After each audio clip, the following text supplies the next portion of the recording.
వాళ్ళు నిన్ను హర్ట్ చేసిన ప్రతిసారి ఇది లాస్ట్ టైం, మళ్ళీ చేయరులే అని నిన్ను నువ్వే మోసం చేసుకుంటున్నావు చూడు. ఇక్కడే నువ్వు నీ ఆత్మగౌరవాన్ని మీన్స్ సెల్ఫ్ రెస్పెక్ట్ సమాధి చేస్తున్నావు.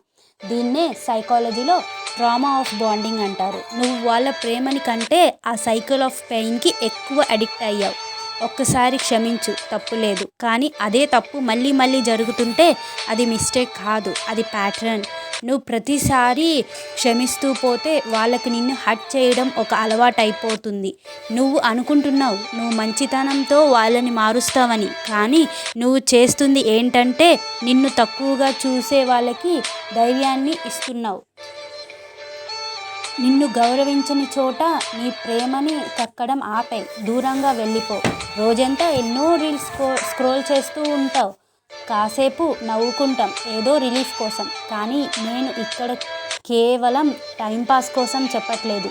నా ఈ చిన్న ప్రయత్నం వల్ల ప్రపంచంలో మొత్తం మారకపోయినా ఎక్కడో ఉన్న ఒక్క మనిషి అయినా మారితే చాలు.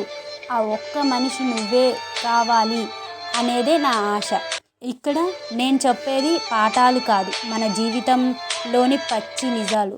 మనం ఎప్పుడూ బయటకి చెప్పలేని ఫీలింగ్స్. నమ్మకం ఉంటే ఫాలో చెయ్యి, లేకపోతే నీ ఇష్టం. కానీ నీ మార్పు మాత్రం నాకు ముఖ్యం.